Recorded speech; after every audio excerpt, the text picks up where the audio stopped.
That's because I'm the shortest girl. We pass things all the time between each other.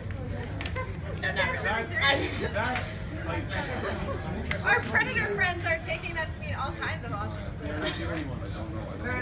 We don't ever share that because we go for very different men. We do. She likes them underage. And she oh, fuck off.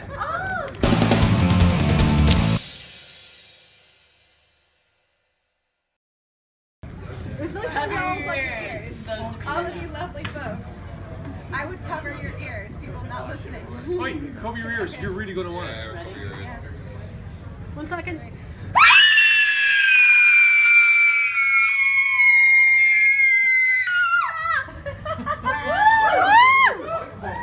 And on that note, ladies and gentlemen, I'd like to introduce the panel of our Women in Horror Month. We have Barbie Wilde, Heather Dorff, and Jessica Cameron. Ladies, I leave it up to you as I get the fuck out of here. Give us the mic. We need the mic. You have one job. One job. And last night my job was to get ye hammered. What happened? Oh, you were hammered. I have no comments. Thank you guys so very much for coming out to Screamvention. This is fucking awesome. Yes. So apparently they're like, Jessica, just take the mic and figure this out. So that's what we're gonna do. So I think we should start this off with Miss Barbie. Uh-huh. Yeah. Tell us, how do you feel about the industry that we're in? As a woman who's been in the industry for a little while now. I mean, clearly, you're 29, Yes. right? Yes. 29 years young. Tell us, what are your thoughts? Okay, if you want to see what the changes have happened over the last 30 years nearly since I did, Hellraiser 2? Hellraiser. I think there have been a few, but as Charlize Theron said quite recently, it's not a problem necessarily of diversity or ethnicity or any of these things. It's really a social problem, because if your demographics, Hollywood is a business. And if the demographics you're aiming at are 18 to 28-year-old males, they want to see hot chicks and hardware. Right, guys? I am not a male, but I want to see hot chicks in Yeah, hardware. hey, so do I, yeah. But so this is why we have to write as hard as men, like I have in my books. Which you can purchase a signed copy over in the back. She seamlessly segued into promoting her own stuff. And I think that this is that somebody said, oh, wow, this book by the female Cenobite, the chick who played the female Cenobite. He said, but the chick can write. She has the writing chops. And this is what we have to continually prove to people who are taking the chance in the business to put money into our projects, is that we have the chops. Yes, we can do it. We're not just at home making potato salad. We can write. We can. But I will make potato salad for half of what that Indiegogo No, raised. you can't. I've seen you cook. Give me like 30,000. That's right. I will make a damn good attempt if you give me $30,000. Hell yeah! Didn't some guy? That's what I'm referencing. Yeah, somebody raised like a ridiculous amount of money to make potato salad on crowdfunding, and I'm really bad at cooking. And I was like, I could do it for half that. I could do it in her kitchen without burning it down for half, maybe. Oh, I think there would be a chance of you burning it down. Yeah. There's always a chance. But I mean, you guys are doing things now. You're writing, you're directing, you're doing your projects. So how do you feel women are being treated in the industry? Do you think have you seen any kind of scene change?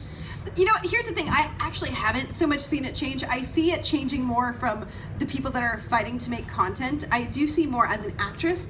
I see stronger female roles. I, thank God, see less, oh my God, I'm running through the woods with my shirt ripping off, which not like anything offensive to that. That's great. But I mean, I've already seen so many movies where that happens. I've played that role a lot. So I don't really want to go back and repeat. And my theory on life is pretty much if somebody else can do it and do it well, let them go do that and we'll do something different. Because there's so much stuff that's not being done. It seems foolish to me to just do what other people are doing well. But isn't it always a challenge to find new ideas of scaring people? No. So why use the tired tropes? I use the word trope in conversation. Well, you're a writer. I actually don't think it's hard to find good ideas. I get hit where I'm like, I want to see this idea. Like for the next movie that I'm making Dorff do, I realized on Netflix when I was scrolling through, there was all these like movies about these like women that wake up in a room trapped, right? And it's what happens without seeing them. I was like, okay, I know what's gonna happen. They're gonna wake up in a room. They're gonna figure out how they got there. They're gonna figure out who it is. They're gonna plan an attack plan, right? They're gonna go through that stupid bullshit moment that they go through for like fucking way too long, like 15 minutes, where they're like, oh my God, we have no cell phone service. Do you have cell phone service? I don't. Maybe if I put my hand up high in the air, I'll get cell phone service. Oh my God, my cell phone is dying. Blah. Boring shit, right? So what shocked me though when I saw all of these movies that were showing the same thing is I was like, what happens on day 5, right? Like the fun stuff starts to happen when you're legitimately starving and dying of thirst. But films, I don't know of any film that starts on like earlier, like later on in the process. Isn't there a film that's actually been nominated recently? I think the actress got a BAFTA. It's called The Room. Have you heard of The Room? I haven't seen it. Yeah. We none of us have seen it. I can We talk can talk about about it. I haven't seen it, but I haven't seen it. no, but it's, I mean, that's why when I get asked to say, submit a horror story or any of these things, it's always, there is that moment of panic of, I'll never write again. I can't possibly think up a new idea of how to scare people. But of course, when there's the pressure, you do find it. You do get new ideas.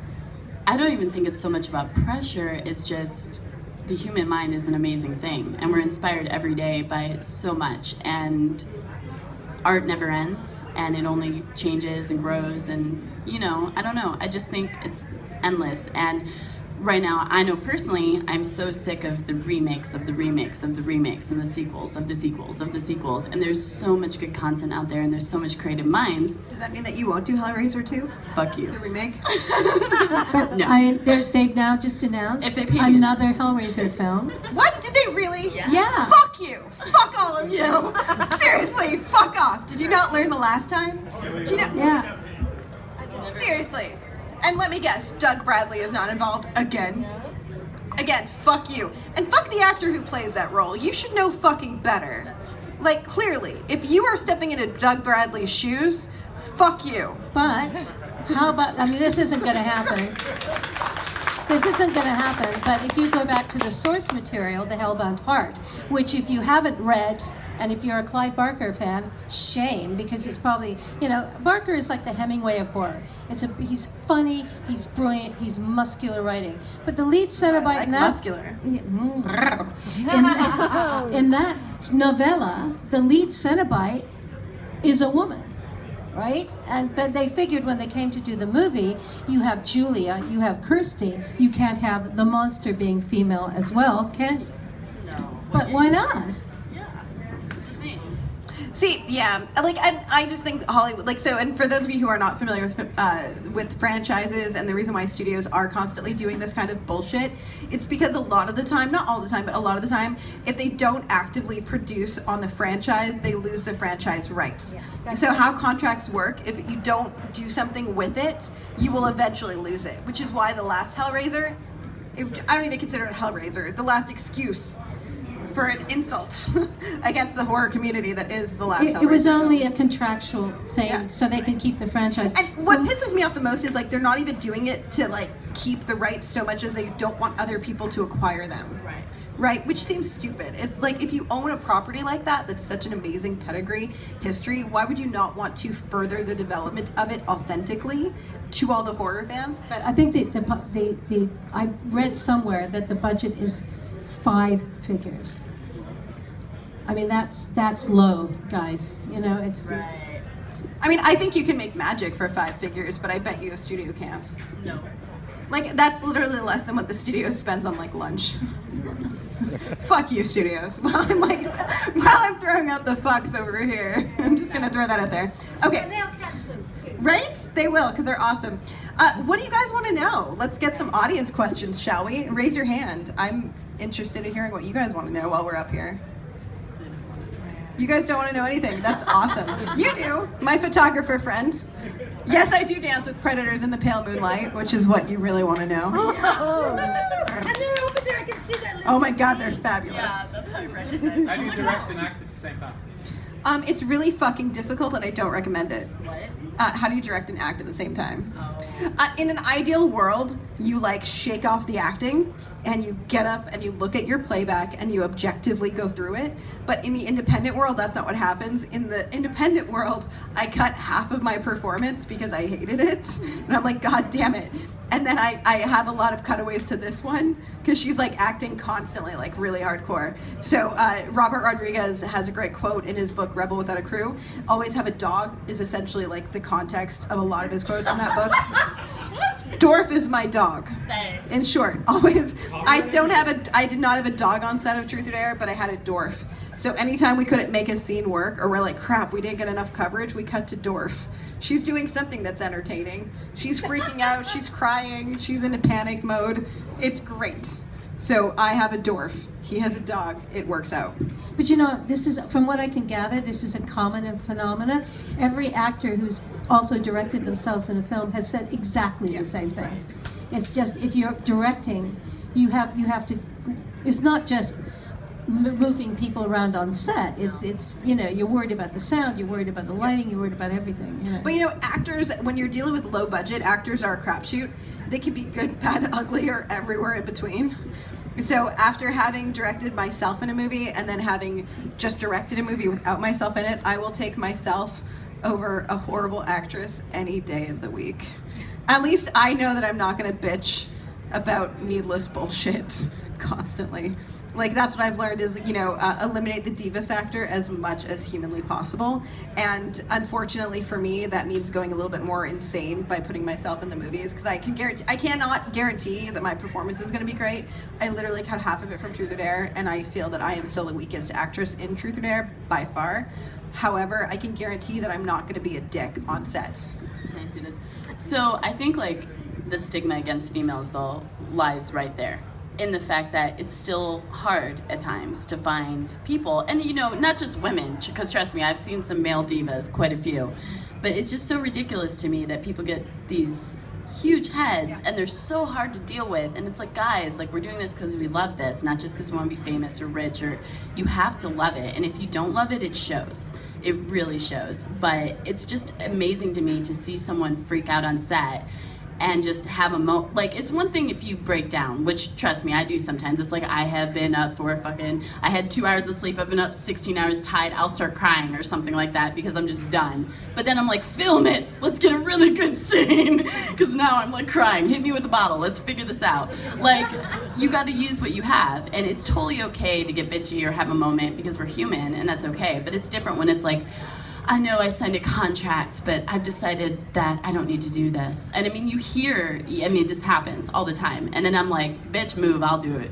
Like, we gotta do what we gotta do. We love this, we gotta promote it, and it grates my nerves to see anyone, male or female, that is gonna sit there and get a big head or be a diva or refuse to do something that they've already signed up to do. It's just like, but I think especially with women, there's a huge stigma against it because it's just more common to see drama women than drama males. So it's unfortunate, but that's why I'm hoping with the new world of female gamers and cooler chicks around and us moving forward, that will change in time, hopefully.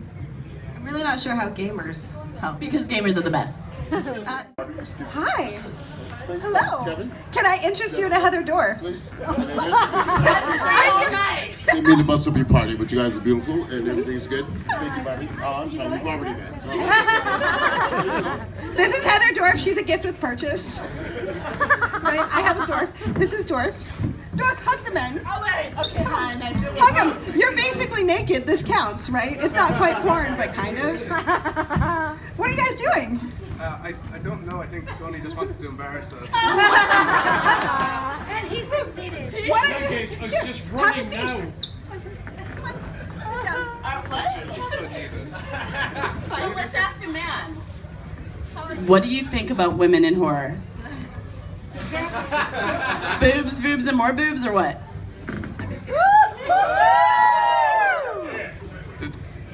No. There's cameras and I like how your friend like left. He's like, fuck that. I am getting off the stage. Fuck all of you. You're gonna be our token penis while you're up here. Right? I know what you're all thinking. God damn it! Why am I not that guy? Just wait. What do you do for a living? I'm an intern, so a programmer. Dorff knows a little bit about that. Dorff does programming. Wow. Okay, let's talk about more questions. Does anyone have questions for our curly-haired friend here? Yes, what did you do to piss off Tony Todd so bad? I want to know. So that I told him I loved his movie, and I think he took personal offense, so... We all love Tony Todd's movies, let's be honest. Cameron, can we let the poor man escape so we can get on with the show? Fine. Yes. I will release him, but you should keep your shirt undone like that. It's much better. Yes. There's a reason I ran off the stage, kid. Go. Go, right? Back to business. Where were we? More questions. There must be some questions. Oh, what is your legitimate question? When it comes to story-wise, which would you prefer to have in your story? A strong female antagonist or a strong female protagonist? Good guy or bad guy? Which? No. Well, speaking as a bad girl, sorry guys, you know, I loved playing a demon from hell. What's not to love about a job description that requires you to tear people's soul apart and rip their skins off? And That's my typical Friday. Yeah.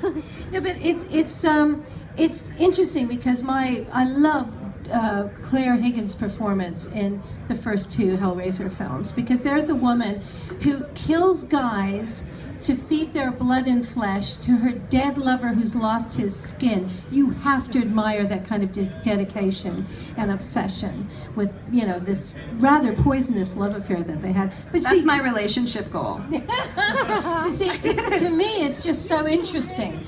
I hadn't seen that kind of like a sexual obsession quite done so poignantly as in the first Hellraiser film, and that to me is interesting. But then Kirsty is good too. You know, you like to Sigourney Weaver, an alien, yes, awesome. You know, bitch, get away from her. You know, in the second one, love it. So both. That's what I was gonna say. I mean, I think as an actress, I will tell you it's more fun to play the bad guy.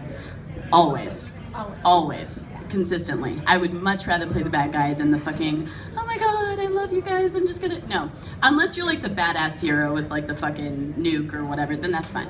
But I think it's more fun, it's more interesting, it's more diverse. The crazier you are, the scarier you are, the more like non-feminine without being abrasive at the same time, you know, so. Hack Slash. I have not. Read it. Okay. A comic called Hack Slash. Hack slash. I think you'll like it. But yeah, I don't think one's greater than the other. Well, I was gonna say, I think just strong women characters are the key here. I don't care on which side they're on, so long as they're interesting and different, and to me reflective of women today, especially if you're not making a period piece. Because again, I kind of feel like we've done the whole like pretty girl running. Oh my God, you know what I mean? Like we've done that. I want to see something new. If I want to see that, there's so many films that I can watch where that's done so well. There's no need to remake those or remake those characters. I want to see women that I associate with in today's world, personally. I actually don't. It's funny that you mentioned the good girl versus bad girl, because she always plays a bad girl and I play the good girl. But in real life, I'm like a much worse person and she's a much better person. In a way, somewhere. So totally true. You're right, except for with minors. Fuck you. I'm taking the mic and I'm leaving, bitch. Take this. Fuck off. But if you guys look at Scream Queen Stream, their YouTube show, there's one little segment which is Watch This Dorff, where this sweet Oh my God, it's great. blonde Canadian girl makes Dorff, if you don't mind me calling you Dorff, watching this disgusting video that we never get to see, right? But her wicked You can't. It's called One smile- Guy, One Jar. You're- You're my people. No, fuck that. What's wrong with you? I love it. But your smile on your face is pure evil. Amazing. I'm just Evil. like, what is this and why? You can't say that publicly. We're on camera. I will never get laid again. Yeah, you will. Right?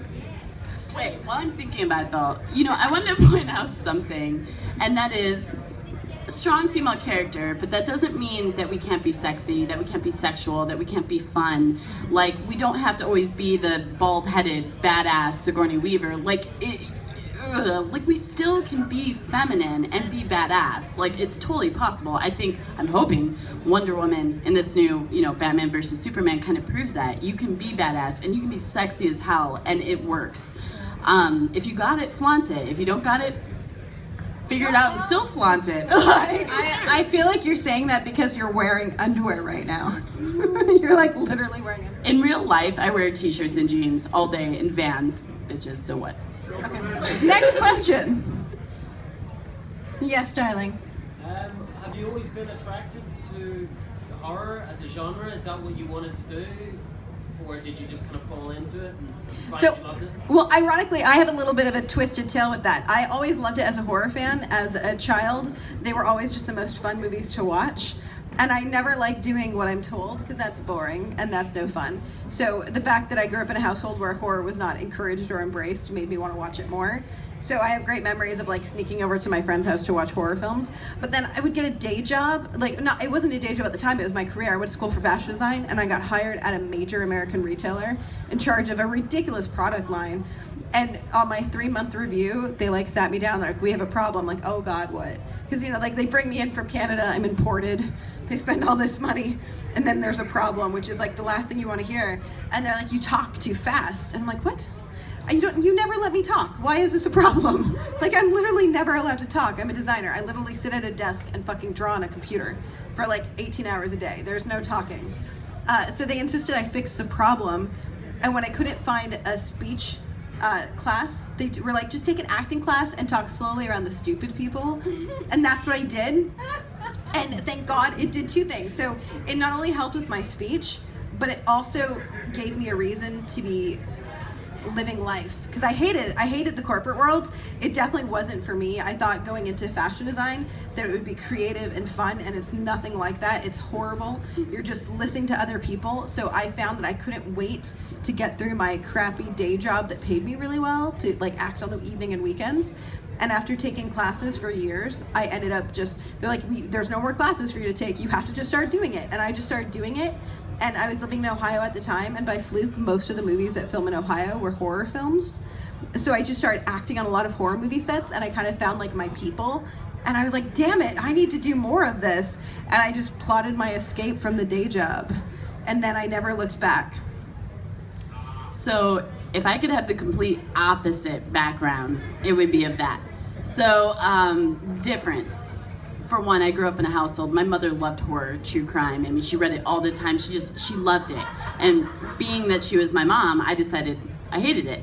I hated it. I was like, this is dumb. This isn't scary. I was like 5 watching Chucky. I'm like, this is not real. Like, what about Alex Vincent is right there. I know. I'm sorry, Alex. But it's true. But the thing is, I think it was just the rebellious part of me and my mother. But I always knew I wanted to be an actress since I was a little kid. And believe it or not, weird enough, things like Buffy the Vampire Slayer is like what made me want to do it. Because I was like, I want to be that. I want to be that strong female character that still has her flaws, but inspires people. I wanted to inspire people. So I took theatrical training, I did drama all through high school, and then the magic died somewhere, and I was like, this is a dream, this is ridiculous, it's never gonna happen, and it would be dumb for me to pursue it. So I went into programming and got into a corporate career and was completely happy for like a whole of 2 seconds before I realized, whoops, my dream is acting. And I started a little bit late in the game, but I did start, so that's something. And like Ohio, Chicago is very similar in that only horror films there, and being theatrically trained, if you are a horror film actress, you are not an actress. I mean, that is the stigma against it. It's very strong. It's like, nope, you're clearly an idiot if you're doing this. So I was like scared at first, really scared. The first few films I got were horror. One was vampire, so I was like, down. I love vampire anything. But still, I was a little bit nervous going into it. But then I realized, for one, filming horror films is so much more fun than drama or comedy or rom-com or any of that. It's so much more stressful and just less fun. The horror community as like filmmakers are so much cooler than anyone I've ever met. But then when you get down to the fans alone make all this worth it because they are die hard. You do one thing and they like it, they love you forever, and they stick by you. And it's an amazing thing. It's an amazing thing to be a part of this community. So it changed my mind. It really did. But again, if you had asked me 10 years ago, would I be sitting here talking on a woman in horror film panel? No. I'd have been like, yeah, right. But here I am, and I'm really glad and honestly honored to be here. I wouldn't change it, so.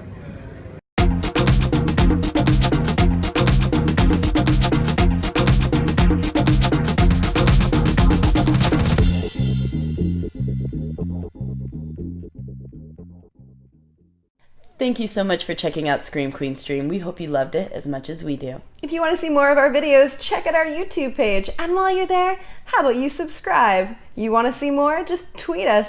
Find us on Facebook. Join in on the fun. And most importantly, if you really want to join us on this crazy ride, check out our Patreon page and become a patron for amazing, awesome perks that we give out monthly. As well as early access to all of our videos. Free giveaways. And a whole lot more fun shit. So check it out. We'll see you there. Stay bloody. You stole my tagline. I did. You're a horrible friend.